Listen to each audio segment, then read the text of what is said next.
Oh, buddy. Okay, that's better. Feel like Shadow's way up. Thanks, AHP. Appreciate the cover. Although, to be honest, it's better if you hunt for it now.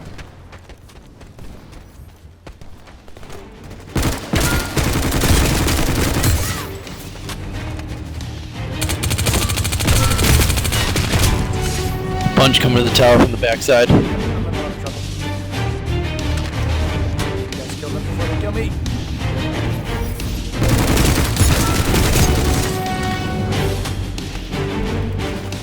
Got 3 of them down.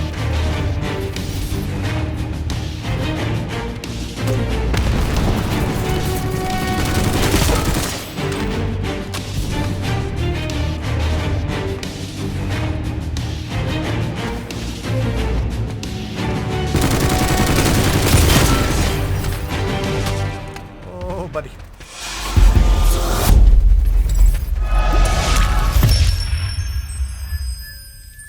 Hello, fellow Arexians.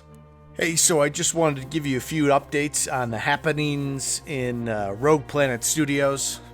Planetside Arena is officially an arena shooter. It launched really as a battle royale, but it now has captured the flag, a classic arena mode, so it lives up to its name. This mode is infinitely better than what Planetside Arena launched with, but the bar hadn't been set too high. The biggest thing it brings is instant, constant action. In battle royales, you're constantly sitting around in the lobby, in the carrier, or waiting for the ring to close. It was like 20 minutes to get 3 kills. Now that there's an arena mode, you instantly join a battle when you log in, and if you die, you're 10 seconds away from combat again. Much more fast-paced, much more interesting. What does it struggle with? Well, the mobility is a double-edged sword. The game is ruled by bouncy boys. That is a secondary on the SMG with the impulse grenade. There is a mod that reduces the cooldown, and then you can pick up a purple version in-game that further reduces the cooldown. And if you want to play capture the flag, that's all it is. If an enemy takes the flag, I don't even bother. I'm just like, F it, they're gone. The only chance is if you're close enough to take their flag. But you know, that's interesting. It's a very aerial, very high movement game. I didn't play it a lot, but it seems a little reminiscent of like Tribes or something. I did play some Tribes Ascend and it was all about gliding everywhere, and that was kind of disappointing. This type of movement is much more interesting.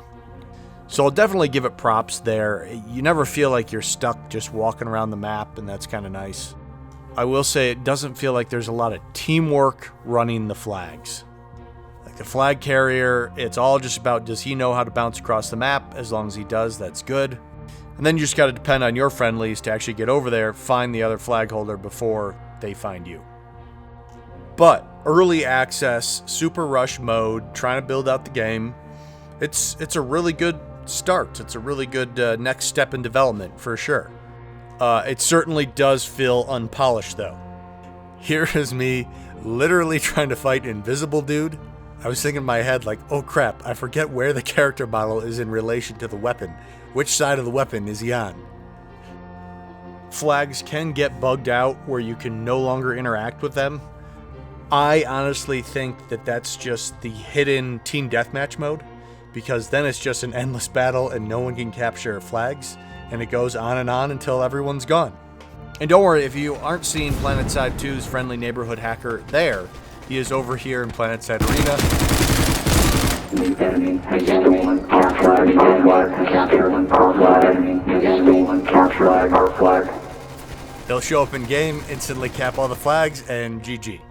And outside of that, that's all very manageable. The big thing it lacks to me now is there is zero progression associated with capture the flag. You can't really earn points. Some challenges do work, that like if it's break shields on the challenges, you can complete them and you can earn the points. But in general, with a lot of the challenges, they're not compatible with the capture the flag mode, so you can't get them done. It's the only mode available right now. And unlike the Battle Royale mode, you don't get any points just for playing. Like Battle Royale mode would kick you out with between 50 and 100 credits per game, basically. Here it's nothing. So it does really feel like we've gone back to full-on beta testing mode. And it's early access, so that's certainly part of it. So it seems like the plan is to just keep plugging away, adding modes, and then when they launch, they do the advertising. Because the thing is here, they have to buy an audience. An audience is just not going to show up. It's not going to happen just through word of mouth. It's just not cutting edge enough. It's just not new enough. It's not different enough to just like take the world by storm. They've got to spend money. They have to buy an audience. And obviously 2 game modes probably isn't enough to keep them around. So it does sort of make sense to wait till they have more to advertise.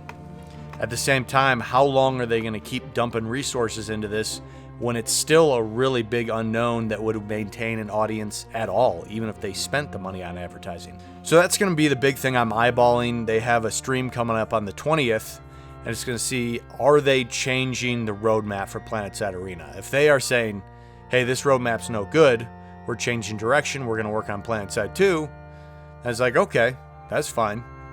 Let Planetside Arena be just this kind of small arena game, and they focus their resources on 2. But if they're still going to be spending a lot of resources trying to bring out extra game modes for Arena, then you know they're just not really going to be able to deliver for Planetside 2. It's confusing to me at these numbers why they would keep chasing it. I mean, we saw with the H1Z1 launch, sure, there was a curiosity bump when it was officially launched, but it fell off within a month. Like, the early access tells the story. Either early access works, and you should keep going, or it doesn't, and it's like, okay, well, it's just not there. And Capture the Flag, while cool, and a very big improvement over what they had, again, just barely made the needle tick up for a little bit. It's kind of like my attempted Impulse launch here. Well, it didn't work, Cyrious. I hit it a little too soon. Unsuccessful. So I will be keeping an eye on this thing to see if they modify it. They obviously already have, and that they brought Capture the Flag mode on. But if they bring solos, Sunderer Dome, and holiday events, you know where their resources are going. Okay, and let's jump over to Planetside 2, looking ahead to the 7th anniversary stream. The word is Planetside 2 fared very well from the round of layoffs, that they've done a large reorganization, and the Planetside 2 team is now bigger than it was before. And so we're hoping on that stream we see some new old faces that may have worked on Planetside 2 previously, maybe even developed it pre-launch. Last year, around anniversary time, to get people hyped up and hopefully soften the blow of the Planetside Arena announcement, they announced Osher was coming sometime in 2019. Obviously, that did not happen. They are kind of dangling those words again, new zones. And that makes sense. They did chat about the Sanctuary there a little while back. If they can really deliver the Sanctuary well, that can do so much for this game. I'm a little nervous it's going to feel like a useless hub, right? And then people are going to be like, well, why did you do this? Why didn't you work on this thing? Or why didn't you do this balance? Or why didn't you add a continent? Whatever. But if the Sanctuary can be a hub for player interaction, for trading, for guild hall type of things, for kind of focusing the new player experience, getting them off to VR training, then off to maybe some training zones. They mentioned the mandate system, if that can come out to kind of give you more to do in this game, give you more objectives, give it more purpose that can kind of tee off of the Sanctuary. You know, a cantina where you can get drinks with your outfit, stuff like that. Then I think it can really work. I just worry it will fail if it's a phase 1, phase 2 type of thing. So hopefully they'll shed a little more light on their plans for it in the stream. What we have seen announced prior to the stream is the 7th anniversary bundles. It's a pretty usual deal. There's a low tier that doesn't have a lot, a mid tier that's a little bit better, and then there's the big tier, the $80 tier that's got all the loot, all the juicy stuff. This year, all the weapons in it are focusing on the NSX weapons. I imagine that is so that it works with the robots as well. But then the big 3, they are selling 3 implants in the 80 tier pack called Perfect Implants that unlock account-wide. This is a really interesting concept. People have asked for account-wide implants for a while, and they've asked for exceptional crafting implants for a while. I think some people are going to be really happy they can just buy the implant and not have to deal with the grind anymore, so I think that's good. At the same time, it's concerning that there's no free-to-play way to get directly to Carapace. Sure, you can unlock thousands of certs worth of loot crates and possibly get it, but that could amount to potentially thousands of hours of playtime as the cost, the free-to-play cost for that implant. So now that they're offering the implant for, it's basically $80, right? With these packages, you don't care about half the stuff in them. You care about a few specific things. So there's certainly value in those, but you got to look at each implant like, okay, $80 and I've got that versus how many hours would I have to grind to possibly get the Carapace drop, which is a super low drop rate. I honestly think it would be fine to sell Carapace or Bionics direct like this if they brought out the exceptional implant crafting prior to offering it for money. They said that feature exceptional implant crafting is going to come with Sanctuary. Cool. Definitely think that needs to get added in. I kind of feel like if they're going to make the jump to, hey, pay $80 and you got these implants on all of your characters, that they got to hustle out a way to craft it. So let's do a little math here. What's the free-to-play cost of a max rank implant?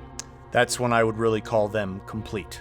So you spend 750 certs on a deluxe impact plant, and most of the time it's going to convert to 225 ISO 4. It's a total of 3,675 ISO 4 to max rank an implant, and that amounts to 12,250 certs to take your implant from 0 to max rank.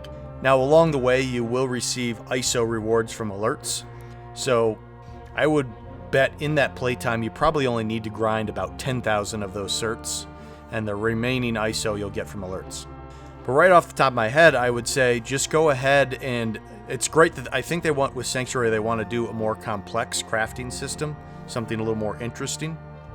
But for now, if you're going to go out and make those implants purchasable, you should also go out and just put in there, 5,000 or 10,000 ISO 4 that you could get those implants. They shouldn't be account-wide. The free-to-play implants should be only on that character, just like the weapons. So there is some incentive that you'd still would want to go buy the implants with Daybreak Cash.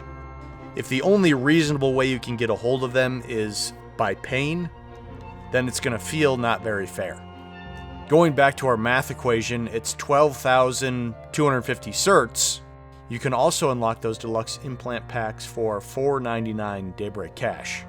That translates to 8,150 Daybreak Cash per max rank implant, which is basically $80 an implant.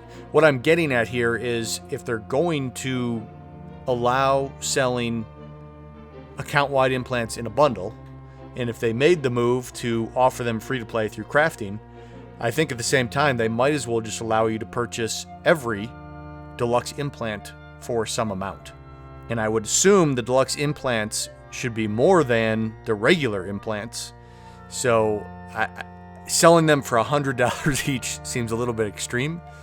But it seems like there should be a tier like the weapons, where it's 1,000 certs for a weapon, or you can buy the weapon, but the perk is you also get the weapon unlocked on every character. I don't know. Guys, down in the comments, please let me know your thoughts on this notion of they are now going to sell in the anniversary bundle Carapace, Bionics, Sensor Shield, perfect implants, so they unlock account-wide for $80. Is it nice that they're finally like, okay, we're going to take the lottery out, you can just buy it, and you get it across your account? Or do you feel like there needs to be a free-to-play way to obtain it without the lottery system? Anyways, capture the flag and the implants are kind of the two hot topics. On the 20th, once we have the dev stream, there'll be a lot more info, and I will be bringing it to you right here. That's all for now, fellow Araxians.